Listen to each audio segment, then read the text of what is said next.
நம்ம சேனலில் தொடர்ந்தாப்பலாம் நீங்கள் வீடியோக்களை பார்க்க நினச்சிங்கன்னா இதுவரை நம்ம சேனலை சப்ஸ்கிரைப் பண்ணுங்க கீழே பெல் சிம்பிள் இருக்கும் அதையும் கிளிக் பண்ணிங்க. வாங்க வீடியோக்குள்ளே போகலாம். எங்கள் வீட்டுக்கு ஒரு மீனவர் வந்து வாரம் ஒரு முறை மீன் கொடுத்து விட்டு போவார். அவரிடம் பேரம் பேச மாட்டேன் என்பதால் அவரும் பெரிதாக ஆசைப்பட மாட்டார். நியாயமான விலைக்கு கொடுப்பார். எனக்கு என்ன மீன் பிடிக்கும் என்று அவருக்கு தெரியும். ஒவ்வொரு வாரமும் புதன்கிழமைகளில் மீன் வாங்குவதை வழக்கமாக வைத்திருக்கிறோம். நல்ல மீன்களை விற்கும் முன் எங்கள் வீட்டுக்கு வந்துவிட்டு பிறகுதான் வேறு இடங்களுக்கு செல்வார். திடீரென்று ஒரு நாள் எனக்கு ஒரு உதவி செய்ய முடியுமா என்று கேட்டார் மீனவர். ஏன் தயங்குறீங்க, சும்மா சொல்லுங்கன்னு சொன்னேன். 2-3 நாளாக வியாபாரமே இல்லை, கொஞ்சம் நெருக்கடி, கொஞ்சம் பணம் வேணும், உங்களுக்கு ஒரு வாரத்தில் திருப்பி தருவேன் என்று கேட்டார். இப்படியான எளிய மனிதர்களின் உறவுகள் கெட்டி இருக்கிறது. இப்படி பணம் கொடுத்து அவர்களை குற்றம் சொல்லவில்லை. அவர்களுக்கு வரவுக்கும் செலவுக்கும் இடையே நிறைய வாழ்க்கை போராட்டம். இதில் வாங்கும் கடனை திருப்பி கொடுக்க வாய்ப்பே இருக்காது. பிறகு நம் முகத்தில் எப்படி முழிப்பது என்று அச்சத்தில் நம்மை பார்க்கவே வரமாட்டார்கள். இப்படி ஏற்கனவே நிறைய பேரை இழந்து இருக்கிறேன். அதற்காக அவர்கள் மீது வருத்தம் எல்லாம் இல்லை. அப்படியான எளிய மனிதர்களுக்கு கடன் கொடுத்து அவர்களை கடனாளி ஆக்கி விட மாட்டோம் என்று எனக்கு கவலை இருந்தது. நான் அவரிடம் சொன்னேன், எனக்கு நீங்கள் கேட்ட பணம் தருவதில் ஆட்சேபனை இல்லை. ஆனால் ஒரு கண்டிஷன், இந்த பணம் உங்களுக்கு தீபாவளிக்கு நான் கொடுக்கும் பரிசாக வச்சுக்கோங்க, அதை திருப்பி எல்லாம் தர வேண்டாம்னு சொன்னேன். அன்று அவருக்கு இருந்த பிரச்சனை அவ்வளவு போல.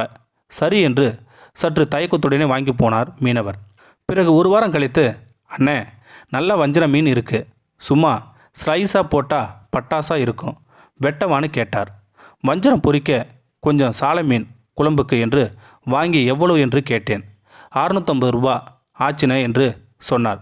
என்ன வஞ்சரம் இவ்வளோ குறைவாக இருக்குன்னு கேட்டதுக்கு, கேரளாவில் ஈஸ்டர், அதனால் அங்கே போனால் தான் விலை கூடும், இல்லைன்னா பொதுவாக இந்த விலை தான் என்று சொல்லிவிட்டு போனார் அந்த மீனவர். இது போக அவர் மீனை சுத்தம் செய்து வெட்டி முடிப்பதற்குள் நிறைய விஷயங்கள் பேசி முடிப்போம். அவர் மகன் ஒரு மரையன் இன்ஜினியர், 6 மாதம் கப்பல் பணி, மீதம் 6 மாதம் வீட்டில் இருப்பார். அவனுக்கு பொண்ணு பார்த்துருக்கேன், இந்த வேலை செட் ஆகாதுன்னு நீ வரும்போது வேலையை விட்டுட்டு வந்துடுன்னு சொல்லிட்டேன் அப்படின்னு நிறைய பகிர்ந்துக்குவார். அவனை படிக்க வைக்க நிறைய கடன் பட்டிருக்கார்.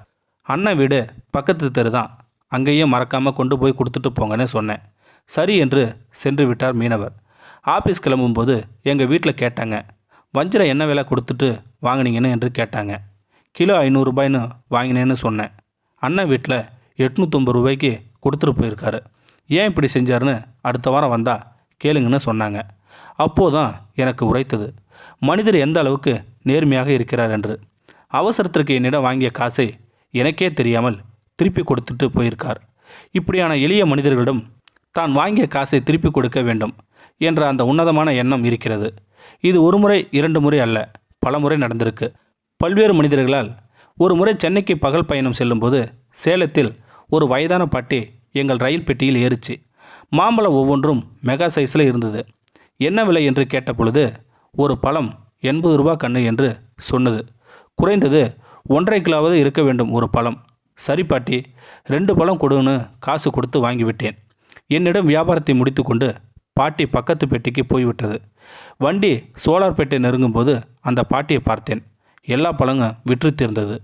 மெல்ல நடந்து வந்து என் அருகில் வந்தவுடன் பாட்டி மடியில் ஒரு பெரிய மாம்பழத்தை கட்டி வச்சுருந்தாங்க. எடுத்து என்கிட்ட கொடுத்தாங்க. பாட்டி, ஏற்கனவே 2 பழம் வாங்கிட்டோம்ல, போதும், எங்களுக்கு எங்கள் வீட்டில் மொத்தம் 4 பேர் தான், இதுவே ரொம்ப அதிகம்னு சொன்னதுக்கு அந்த பாட்டி, இல்லை கண்ணு, அந்த கோச்சில் எல்லாம் 50 ரூபாய்க்கு கொடுன்னு கேட்டு வாங்கிட்டாங்க. நீ என்கிட்ட பேரம் பேசலை, எனக்கு மனசு கேட்கல, ராத்திரி தொண்டைக்குழியில் சோறு இறங்காது, இந்த பழத்துக்கு நீ ஏற்கனவே காசு கொடுத்தாச்சு, வாங்கிக்க கண்ணு சொல்லிச்சு அந்த பாட்டி. அந்த பாட்டியின் நேர்மையை பார்த்து கண்களில் மெல்லிய நீர் படலம் படர்ந்தது. கண் ஓரங்களில் கண்ணீர் ஒதுங்கியது. இப்படியான நேர்மையான மனிதர்களால் அழகான இந்த உலகம் பேரழகி ஆகிவிடுகிறது. காசு பணம் எல்லாம் மதிப்பில்லை. இப்படியான மனிதர்களை அன்பை விதிப்போம் எல்லோரிடத்தும். வாழ்வியல் தத்துவங்கள் நமக்கு எளிமையாக உணர்த்திவிட்டு போய்விடுகிறது. மனிதர்கள் எவ்வளோ அன்பை விதிக்கிறார்களோ சக மனிதர்களிடத்தில் நினைத்தபோது எனது வாழ்வில் நான் சந்தித்த அன்பான மனிதர்கள் நினைவுக்கு வந்தார்கள். இந்த வீடியோ உங்களுக்கு பிடிச்சிருந்தா கமெண்ட் பாக்ஸில் கமெண்ட் பண்ணுங்கள், கூட உங்கள் ஃப்ரெண்ட்ஸுக்கு ஷேர் பண்ணுங்கள். இதுவரை நம்ம சேனலை சப்ஸ்கிரைப் பண்ணுங்கள். சப்ஸ்கிரைப் பண்ணிங்க, கீழே பெல் சிம்பல் இருக்கும், அதையும் கிளிக் பண்ணிங்க. தேங்க்யூ ஃபார் வாட்சிங்.